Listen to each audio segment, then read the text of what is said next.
Hey, everybody. It is Dayna OG and Lisa Johnson. We are back with the OurTurf Football podcast. Because why? Because the draft was a week ago. I really wanted to kind of sit with this draft a little bit, Lisa. I really wanted to think about, how this went down. In the moment, people are so hyped. Oh my gosh, we traded, we did this, we got this person. And then the dust settles a little bit. Am I right? Right. And so we got to think about it, see how we really feel about it, what teams did well, what teams took names that now we're discovering are bigger deals than they ever got in the draft hype. I think stuff like that is really important. But I have to say, Lisa, I don't know about for you, but it was sure nice to see fans at the draft again. I liked last year's draft. I liked seeing the players at home with their families, but it just felt more normal this year. Yes, it definitely did. And how about all the quarterbacks that came off that board? Oh, Lord. I was excited about that. But yeah, definitely good feel. I was down in Miami, getting the crowd back in the stadium, even though they still practice the limits and safe distancing and stuff. I had to stop you there. The pictures you sent, I love the little cabana seats that they had for everyone. It was so good. I loved it. It was awesome. It was a beautiful night too down here, and it was just the atmosphere was electric. People, like you said, just so excited to get back to normal. Mm-hmm. So yeah, and it's still not 100% normal, but it felt fun again, and I think that's the joy of the draft is having that bit of a fun. Well, let's go ahead and take us through. Let's look through the first round of the draft. Now, I know that these picks have been eaten over by every analyst and gone from the best pick ever to the worst pick ever in a matter of days. But let's just talk about it a little bit, and I want you to go ahead and talk about this first pick. Because I know it's a quarterback, and I know how excited you were about Trevor Lawrence. Yes. I loved Trevor. Even coming out, the guy has the total package. I know they're not 100% guarantees whether he's going to do well in Jacksonville or not. It was a no-brainer pick for Jacksonville. I mean, there was no doubt. But I did honestly have Justin Fields right there with him. I think either one of those quarterbacks could have easily been a number one pick, and we'll get into the Justin Fields thing here in a little bit. But I just absolutely love this kid coming out of college. So, and he's he knows how to win. He loves the game, and he knows how to be a leader in the locker room. And I think that he'll elevate guys around him. So I think it's a great fit for the Jacksonville Jaguars. And here's the thing. Jacksonville, they put the team in a blender. They put the coaching staff in a blender, and they mixed it all up. They're like, we are not doing the same thing again. And new head coach, entirely new coaching staff, which I swear we now once again have to call them the Seahawks East because they took, Schottenheimer and Derek. I mean, it was just great. But it's interesting because now it's almost like a new team. We don't know what we're going to get. We knew what we were going to get last year. We didn't know what we're going to get. So I think that that's good. I was interesting. I did read one national level analyst say, they will now win a Super Bowl. Wow. That we never really know, people. We never really know. So we'll slowly roll. But I do want to talk about the second pick too. The Jets went ahead with Zach Wilson, quarterback out of BYU. This is where I thought Justin Fields would go, Lisa. Honestly, this kid came out of left field. Now, he has one good pro day and the hype. This kid came out of – he had one good throw. Let's be honest. Exactly. Let's be honest. And I don't know. And this is where it always gets to me, where it's the same year, same times every year. All of a sudden, some unknown name comes out of right field where you're like, what? Who? But they were on this kid. The hype around this kid was tremendous. So whoever did the PR for this kid, kudos to them. Kudos to them, because you got him drafted by the New York Jets at number 2, which, listen, they're in my division. They're in the Dolphins division. I couldn't be happier for the Jets for this pick because I don't know. That one I don't know. But once again, we don't know. That's just it, right? We don't really know. Came out of BYU, all-American kid. I mean, let's be honest, good little kid. Blue-collar kid, you mean? I don't know that I don't know how he'll tolerate the New York City press, which will be that'll be tough. So we'll see how he does. But I was real surprised that Fields did not go here. And then the first real surprise of the draft, right? Yes. Like we didn't know what San Francisco was going to do. And we heard all the hype. First of all, they gave away the farm for this pick, right? So we knew they were going quarterback with all the crap that they were talking about Jimmy Garoppolo about. Oh no, other than saying they might kill him, which was hilarious, by the way. That whole news, that was so funny. But but we didn't know who. And apparently they didn't tell any of their staff who it was either. They really kept that close to the vest, because I'm like, really? Did you need to? They did not want it leaked.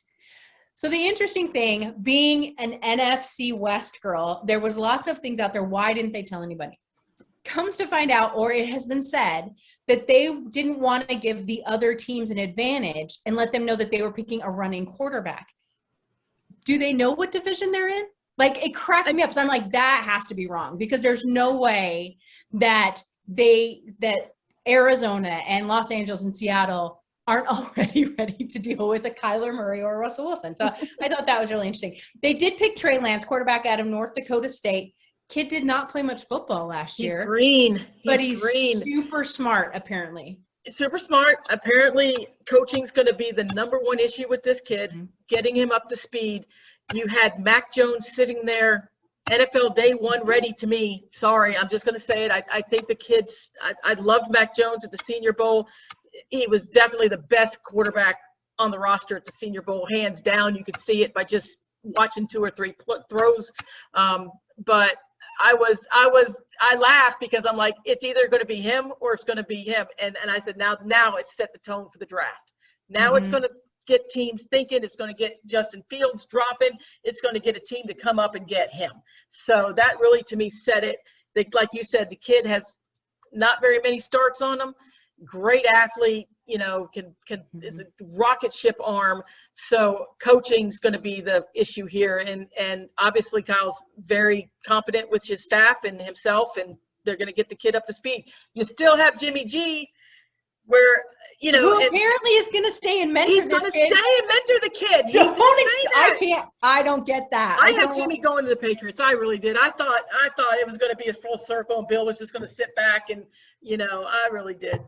I think Phil's like, I think I dodged a bullet with Jimmy G. Anyway, all right, so let's move on. In the fourth pick, the Falcons, the Atlanta Falcons picked Kyle Pitts, tight end out of Florida.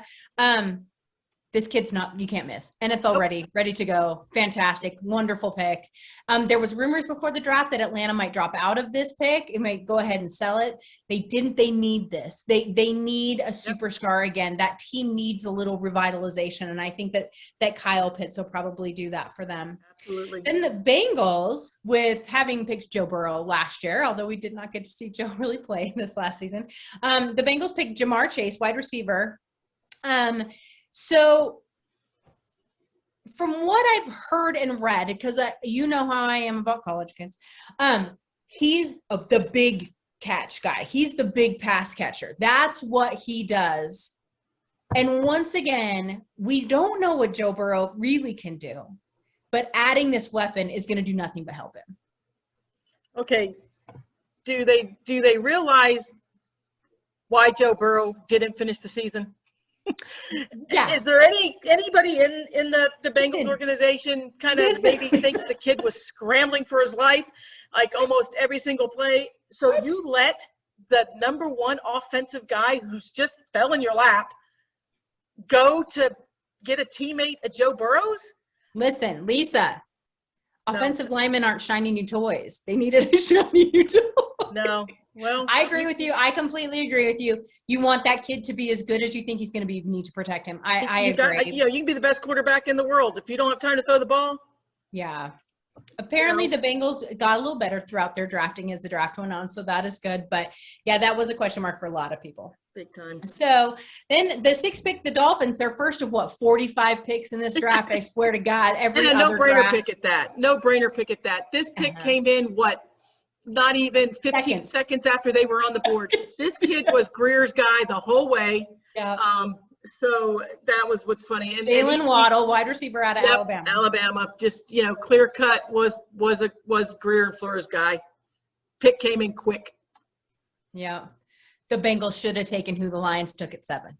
Yes, and that was Penei Sewell, offensive tackle out of Oregon.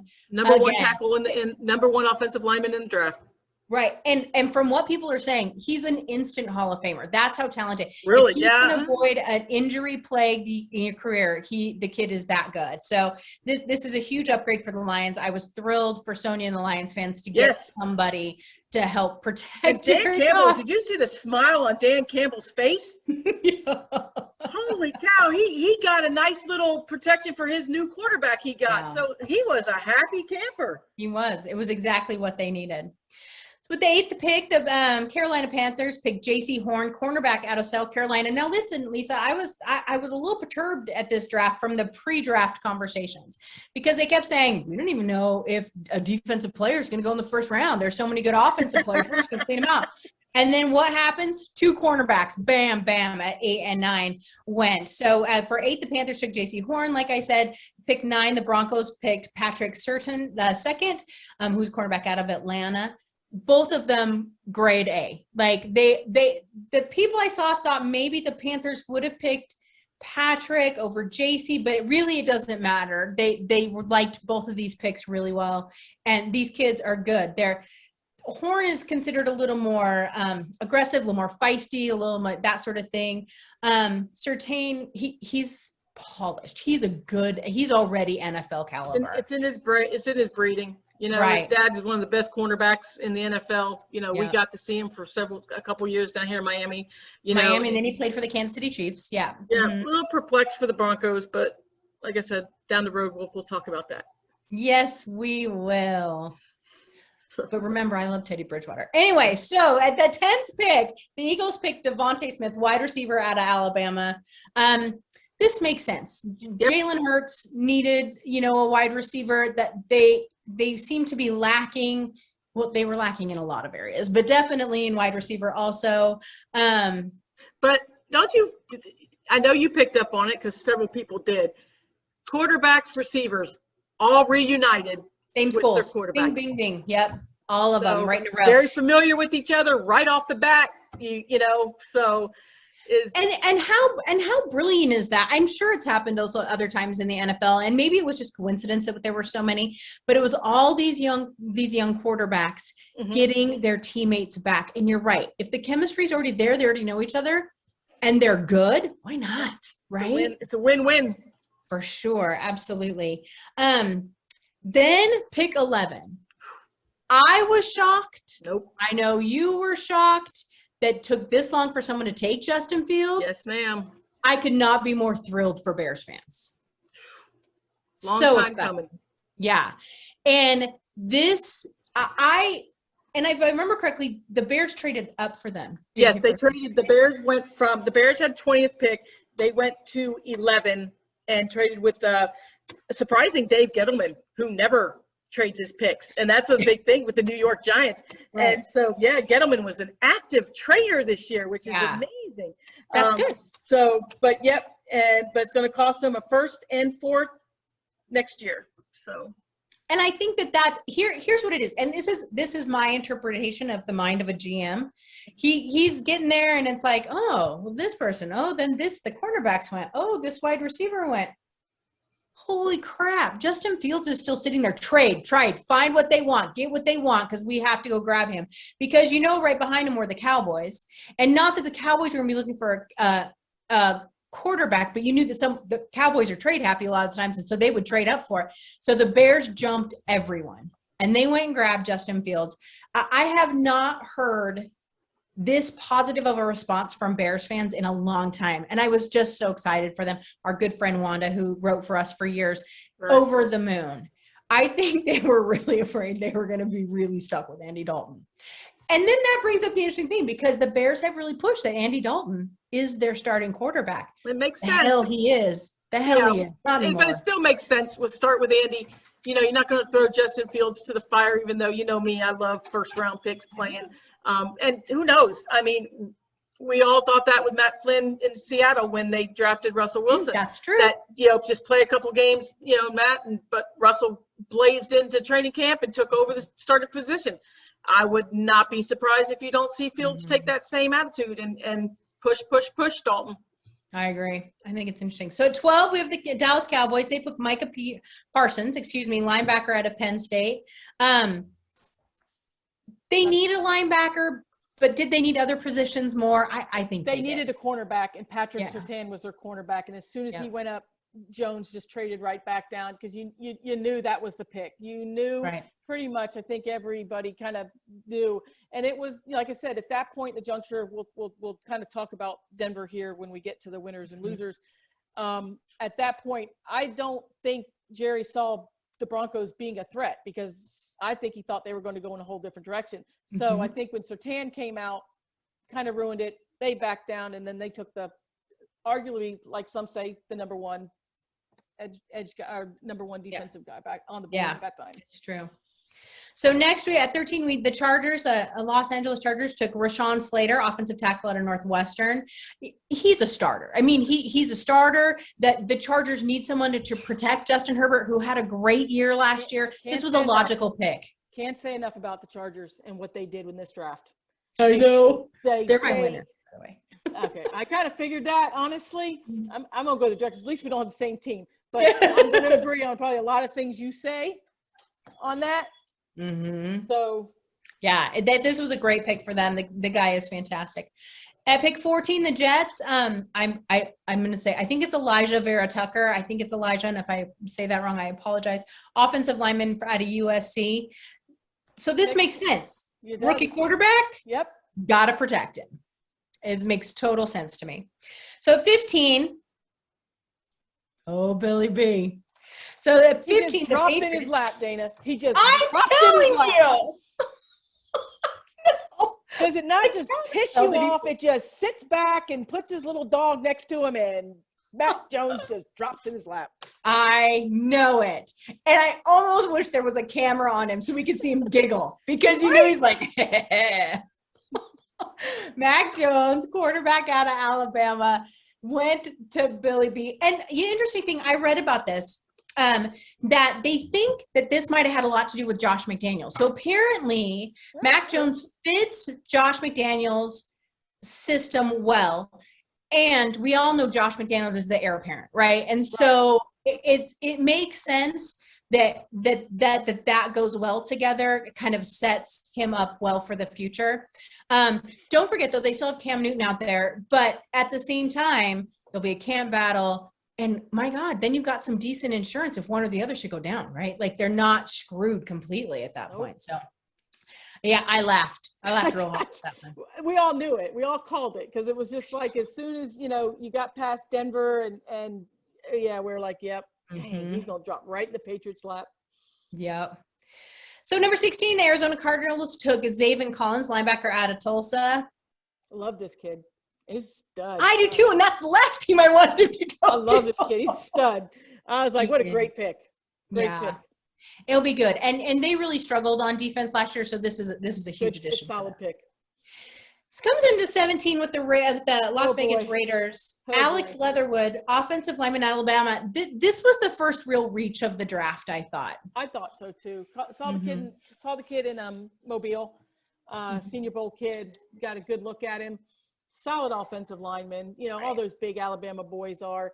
I think the reach that you're talking about is, I think on many boards they had him rated like a second or third. Second rounder. Second rounder, easy. So, but I mean, it goes, if you want the player, go get the player. If you like, and believe me, I mean, I'm used to drafts where you're like, the hell, you don't understand but obviously they saw something in him. I hope they aren't relying too much on Tom Cable's advice at that, but maybe they are. So they picked him. That's good for the Raiders. Okay, 18, the Dolphins show up again. They get Jalen Phillips, edge rusher out of Miami, or from University of Miami, right? Does he have a medical history? Is that what I remember? He had a medical retirement from UCLA. Kid got banged up. I'm okay with medical clearance. I'm okay with some injury problems. I'm a little perplexed with concussions. Those and apparently that was kind of an issue for him. Arguably the best pass rusher in on the board at the time. Miami has to be comfortable medically with him. I can't see them not, doing that, especially with concussions. We all know how much of an issue it is in the NFL. One good hit could cost you a season. Right. Well, and there was a lot of talk this year at the draft about how medical was so different this year. You know, they had hundreds of kids show up just to do their medicals, and they couldn't go to their team doctor. They couldn't do visit. They couldn't do. And so I think a few people were wondering how well investigated that is, but to pick someone in the first round, which really could be considered Miami's second round because they had already had their first pick, you know, they must feel pretty comfortable with him. Yeah, and that's kind of what I'm saying. So I'm trying not to make it a big deal in my head. It's still there, though, you know. Yeah, your question mark will sit there. It'll sit there for a little bit, but like I said, if they're obviously comfortable, and you know they were right there at his pro day, so I'm sure they did some talking behind the scenes and felt comfortable taking him. And he's a playmaker, so he's talented. That's Florida's guy for sure. At pick 19, Washington football team took Jamin Davis, linebacker out of Kentucky. These little defensive players that weren't supposed to go in the first round just rolling right off. Why? Because defense wins Super Bowls. Anyway, okay, so this is a good draft. Lots of people really liked this pick. They thought it was a good fit and that he would do well there. Really pretty talented kid. 20, the Giants, who moved back, as we mentioned before, got Kadarius Toney. What? God love Gettleman, man. He just loved it. Do you hear those announcers on TV? They were like, what do you mean they traded back? I know, right? That's not what happened. The Giants? Are you sure? I laughed so hard. It was so fun. I don't think he's ever traded back, has he? I was reading an article on it. I don't think so. This man does not trade. No. He stays pat. He drafts when he's told. Yeah, exactly. Yep. So they picked Kadarius Toney, wide receiver out of Florida. Great pick. It is a good pick, but you still have the same quarterback. I'm just saying. Listen, here's the thing. I like Daniel Jones. I think that he's a good kid. I just don't know that getting him a high-powered wide receiver will fix him completely. We'll have to see. Yeah, I don't know. Invested in him. So that pick kind of proves that they're going to one more year. I think he's got one more year. Well, he's going to have a nice, solid wide receiver to try to help him out. So it's fair. 21st pick, the Indianapolis Colts, pick Kwity Paye, edge rusher out of Michigan. Love him. So from what I've read about him too, is that his talent level, he has a lot of talent, really raw, needs to be coached up. Yep. Hasn't shown that can happen quite yet, and they're hoping to mold him. I think this is a team that could probably do it. Yeah, and you know they're known for their defensive picks too, man. Yeah. They've got some studs that they've come out that people kind of question their picks on it that just turned into be all pro athletes. This kid's got a nose for the ball. He's everywhere, all over the field, like you said. You hone that in. Sorry. The kid's going to be great. I love this pick. I love this kid coming out of Michigan. Yeah. You just got to polish up those edges, as I like to say. You just got to, and that's what NFL level coaching can do. 22, the Tennessee Titans picked Caleb Farley, cornerback out of Virginia Tech, another defensive player. Just want to say. Which they needed. They needed great needs pick for them. Yeah, another little bit of injury health question around that kid, but not so terrible. So we'll see what happens there. At 23, the Vikings picked Christian Darrisaw, offensive tackle out of Virginia Tech. Who was it? Was it ESPN? Someone, I can't remember where. This has been so many days ago. I was looking at this stuff. They said that he could end up being the best pick of the first round outside of the quarterbacks. That he has that kind of level of talent. So that'll be good. And of course, the Vikings, they need help on that line for sure. Then comes pick 24 and pick 25. Now, the reason I say that is because there's a large number of people out there, Lisa. Yep. Who believe running backs do not need to, unless they are Saquon Barkley level running backs, they don't pick a running back in the first round. And what happens? 2 right in a row. Boom, boom. The Steelers take Najee Harris, running back out of Alabama. Jaguars took Travis Etienne, running back out of Clemson. People didn't love these picks. This generation of millennials did like this pick. Fair. I like a good running back. Everybody else that grew up with football in the 70s, 80s, and 90s, running backs came off the board easily in the top 10. Everybody was on the ground and pound. What happened to football, Dana? Where I'll tell you what happened. Money happened, and people like high scores. So what happens? We like quarterbacks who throw a lot of touchdowns. And I admit it, I am the outlier in this because you know how much I love defense. But and I love running back. Marshawn Lynch, my favorite player in football, right? So it's like I love it. But at the same time, if you're not running those kind of schemes, and these coaches aren't having the ground and pound or even a balanced team, because there's a lot of teams that aren't even balanced, then it is a little illogical to take a running back at this level. But I think the Steelers understand, and the Jaguars to a certain old extent. school to me. Tomlin is one right. of those old teams, and that he's got an old quarterback. Still want to control the clock. Still want to control the line of scrimmage.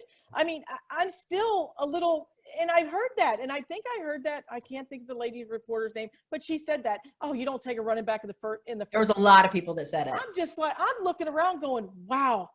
What happened? I mean, I grew up to Barry Sanders, Marshawn Lynch, Earl Campbell. I mean, all these running backs. Oh, Emmitt Smith.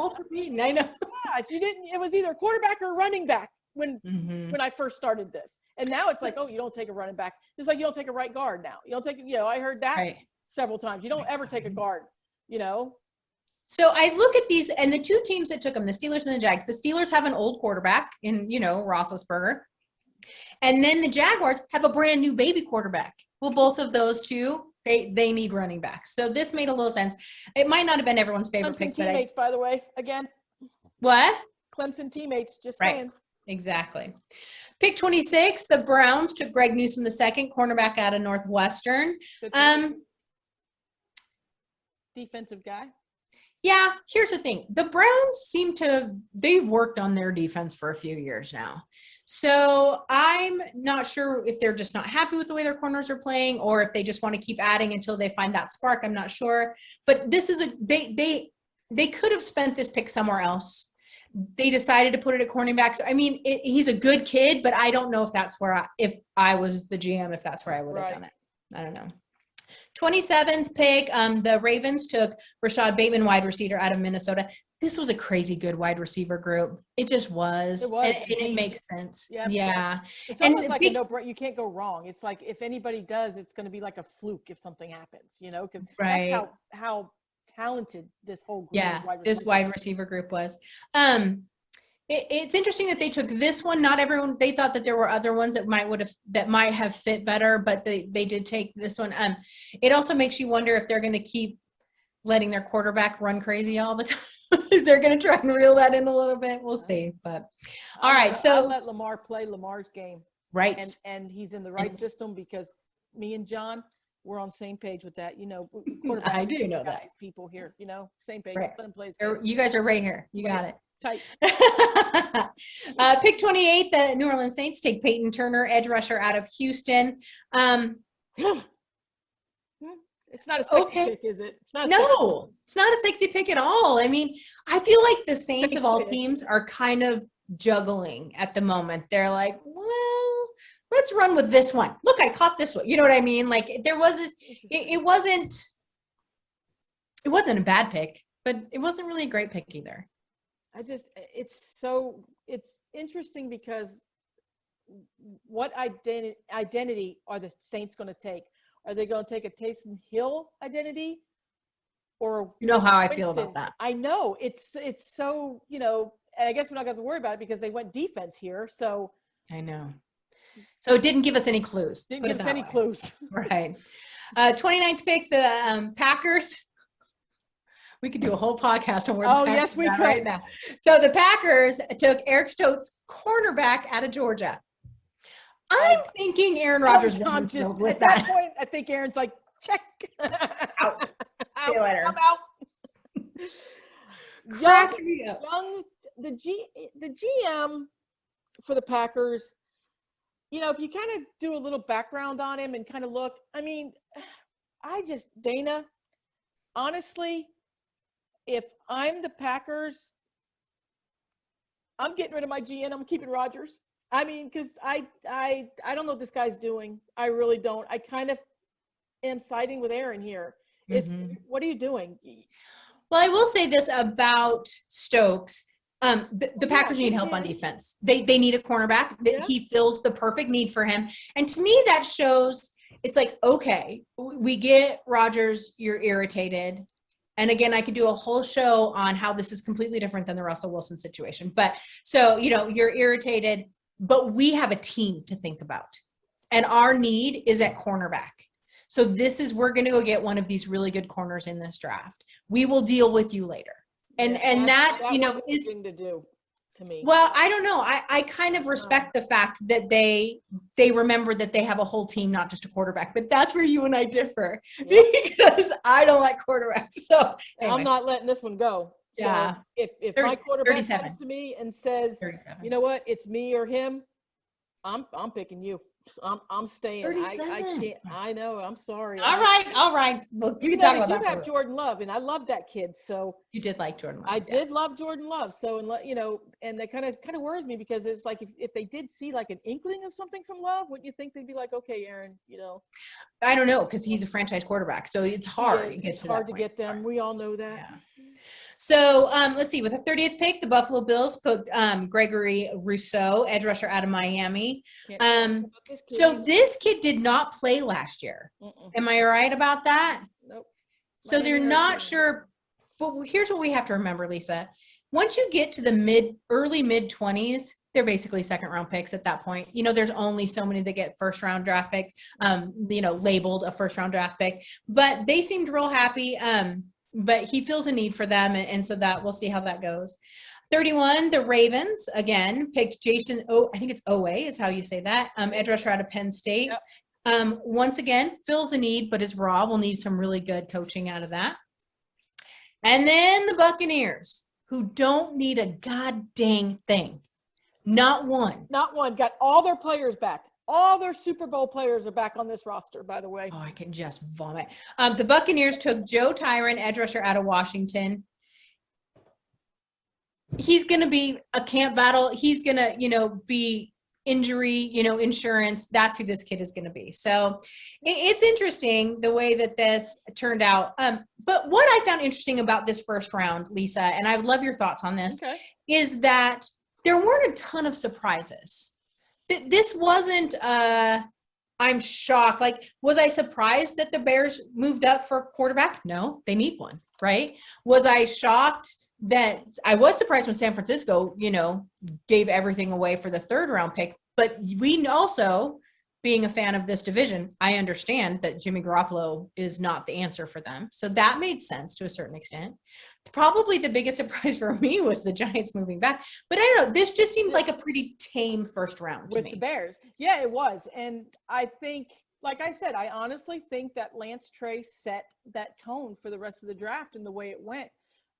Because I think it would have put, if they had indeed take Justin Fields, I don't know if the Bears would have made that move for Trey Lance. I think it was too risky. When you look at the Bears GM, Ryan Pace and Matt Nagy, this was a great pick for them because to me, it buys them another year. Because you got to understand, the 2017 draft is raw in fans' minds. You passed up not only a Patrick Mahomes, but you passed up Deshaun Watson at the same time. Yeah. So fans are like, they're ready. They're like, look, we're done, and I think that Matt Nagy knew that this was the pick they had to make, and they put all their eggs in the basket on Justin Fields, and he needs to make something happen there, or they're going to be gone. And I think, like we just talked about with Andy Dalton, I think you have Dalton. I don't think Matt Nagy is going to be quick to put Justin in, because I think this buys them time, because I think GM Brian Pace and Matt Nagy were on the hot seat, and they're on the hot seat this year. So they needed to make a splash in this draft, and they made a splash with Justin Fields.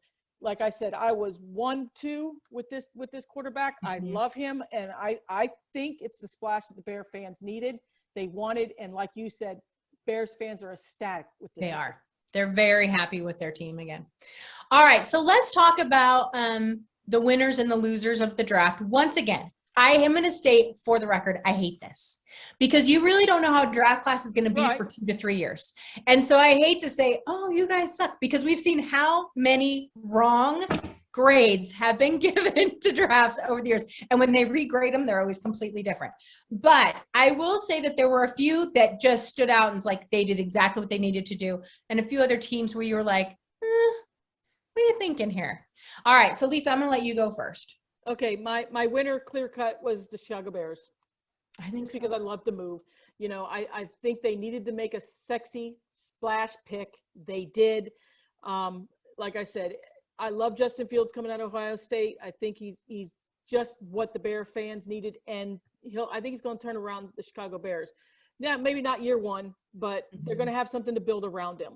So, you know, I look for that. I looked at that pick as saying, you know, they just won the first round of the draft, hands down, and then followed it up. Yeah, they gave up first round next year, but if he turns out to be the franchise guy, he was worth it.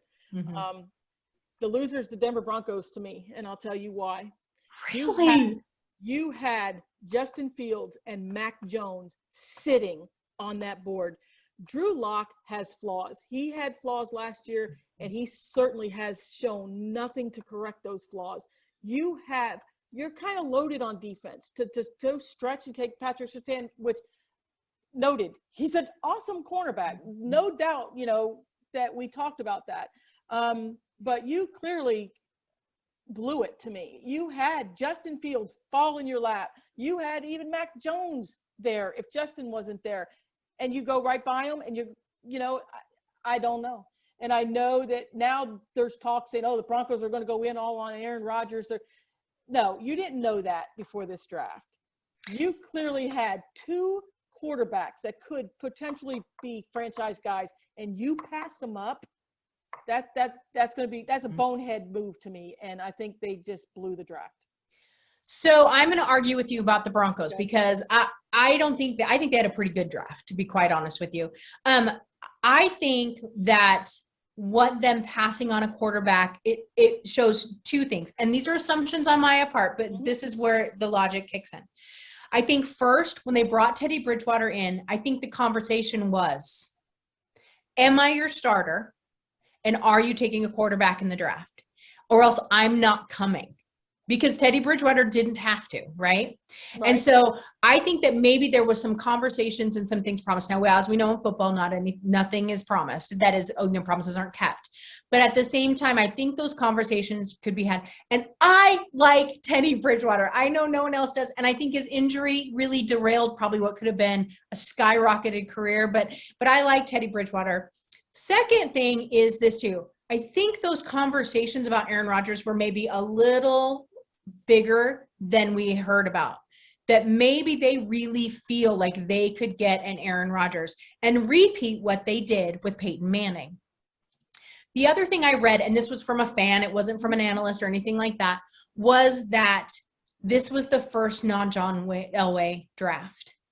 And they didn't want to go quarterback. Do you know what I mean? That was, now I know you disagree. I look at it differently. I also think I looked at the AFC West, and the Chargers are my favorite draft out of all of them, but I think they did a great job. But I think that, and it's pretty evident by the way they drafted, they were very focused. The entire AFC West, was focused on stopping Patrick Mahomes versus the Chargers didn't need a quarterback. They have Justin Herbert, who's fantastic. Denver probably could have used one. And God, I don't even know what the hell the Raiders are doing. So I don't get you. I don't get you. Sorry, John Gruden, I don't get you. But so I am thrilled with the Chargers. And let me just read them really quick. Yep. So they took a tackle, a cornerback, a wide receiver, a tight end, a defensive end, a tackle, a linebacker, a running back, and a cornerback. They filled in a bunch of spaces that they needed. They have offense. They know what they have on offense. They had to get some more defense, and they have to protect their baby. Okay, so they got Rashawn Slater, who's fantastic. Love it. The Broncos did much the same. So I think the Broncos had, 10 draft picks, and well, over half of them are defense. And it's like, they're already pretty stacked on defense, but they know they had to get better because you have to play Patrick Mahomes twice a year. And so I think that, and then they picked up the running back. So Javonte Williams was their second round pick. That was graded very highly by a lot of people. Yeah. And I don't know if that's to protect their non-quarterback situation. I'm not sure. But a lot of people, I think, were pretty happy about those. But so I was real happy with those. But once again, like I said, all my winners and losers kind of sit in the AFC West. Although there were a couple others I thought that I loved Miami's draft, Lisa, and I'm not just saying that because you're in front of me. I thought that was the same thing. Playmakers to me. I mean, and Yeah. those are Coach Flores's guys. I mean, you know, guys that had great numbers in college and productive guys, culture guys. It's you know, leadership to, you know, yards after a catch.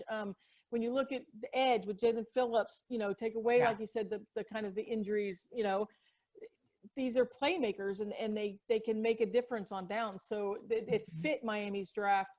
So I thought they had a solid draft. Like I thought you they said, did well. Yeah, I'm not big on the grades, like, you know, like you. I'm not either. Well, but I can tell you that you can tell me graded firsthand. those. You can tell me firsthand, because remember the Legion of Boom, that draft with Bobby Wagner, they gave him a D. I think they said the Seahawks had the worst draft. Right. Every single one of those guys were almost going in, almost Hall of Famers. Yeah. Grades don't matter, people. I will tell you though that the Raiders really confused me. I thought they did reach for Leatherwood. Sorry, just looking at my notes here. But the one bright spot I think for the Raiders was their second round pick. They picked Trevon I think it's Moehrig is how you say it. He's safety out of TCU. I'm telling you, I couldn't find anyone who didn't like this. Like they were thrilled with that kid. So that's good. It's just the first round that got a lot of people. Yeah, I think so they too. fired back. I mean, there were a couple of the sites and the media sites that kind of went after him, and they sent out a tweet saying, you know, yeah, they bit back a little bit. Good. I thought that was good too. Yeah. So let me talk just a little bit about the other division that I cover, which is the NFC West. I feel like I talk about the NFC West all the time because it has my favorite team in it. But San Francisco, once you got past that first pick, they actually had a pretty solid draft. Sorry, let me get down to their list. So they took a guard, a running back, a cornerback, a tackle, a cornerback, a safety, and a running back. So we know that they lost a lot of pieces in the offseason, and they went back and they found some good camp buddies. It was mostly a depth draft for them. I think that they did pretty well at that point. But the Seahawks, you can't talk about the Seahawks. They had 3 draft picks.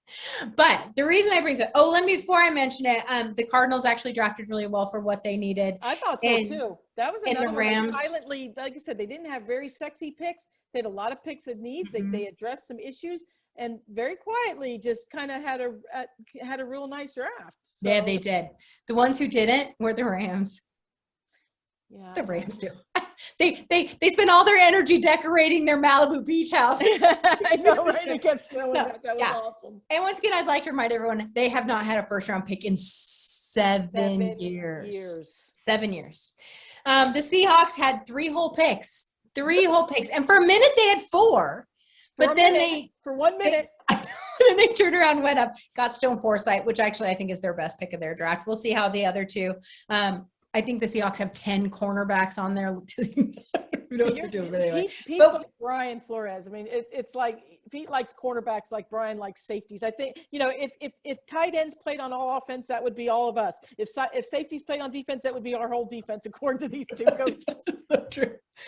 But where I think there was a handful of teams that really shined, and I know Seattle was one of them, was in the undrafted free agents. So there were there weren't as many this year. So there was a lot of teams going after a smaller pot. After the draft. Did you see that? I mean, you could have spent all night looking at who was going after. And there was some heated things going on. I mean, some of these guys signed for some good numbers for them. They did, and they had to because they were getting multiple offers. Exactly. And so they did. And that's where I think, just talking about the Seahawks really quick, the Seahawks really shined. And there was a couple of other teams that did a really good job with their undrafted free agents too, which has always played a bigger part than I think a lot of people give credit. We talk about those first 2 rounds in the draft, but a lot of times it's those undrafted free agents, you know, that make a huge impact for teams. So yeah, I thought that that's where a lot of teams really, and they got some cash. Like I know that they broke the record this year on how much they were they talking paid. about it. And, you Yeah. know, I had said that after. I love these type of guys. And I love them because they have fuel now, because now they're pissed off. Mhm. Nobody drafted them. So whichever team fights them and gets them, they're out to prove a point that I should have been in that draft class. So I love those type of players because, you Yep. know, And there are certain lost. coaches who love those type of Yep, players. Yep, I you would know, be one so. of them. I would love, you know, nothing like you know, like Aaron Rodgers said, that one draft, you know, not as bad as the other teams that passed up on me. Right. You know, Right. so it can come back and bite you. So. Well, I think it's the official start to the football season, and I think it was actually a lot of fun, and it was nice to get that over with, just because we can kind of move on. I was thinking that maybe we should talk about the OTAs not coming, and then I thought, no, I don't care. Lisa, I just don't care. I don't care if they go to OTAs in person or virtual. I think they're still haggling about that, aren't they? Oh, for God's sake! I guess Tom Brady had a 20-minute you got it. thing Brady today. just I don't tweeted even out know. something, and now it's like. I think we'll save that. We'll talk about that later in the season when there's nothing else to talk, or later in the summer when there's nothing else to talk about. But yeah, I think it's interesting that all the things are going on. I feel terrible for that Broncos player that hurt himself just trying to get ready to do his job. That's Patrick a whole. Mahomes was the first player that came out and said something too. And Yep. Like I said, Patrick, you know, Patrick's got some clout now. You know, they read it, but and like you said, and you made up a good point too when we were talking about the, you know, a couple other issues coming up that the players are going to have to deal with as far as vaccines and stuff like all this good stuff. Yep. Was contracts. Stuff that's in these contracts matter. You better start reading the fine print of your contracts, because you know, because I feel like that they're making a, you know, this is in your contract, so we're sticking to this. So it's like, okay, yeah, there's gonna be some interesting battles, I think, over the next few months. It could keep things interesting in a normally dull month of June for football. Right? It could keep things hopping. So, all right. Well, Lisa and I'll be back again in a few weeks. Hopefully, our other two gals, Kate and Sonia, can join us too.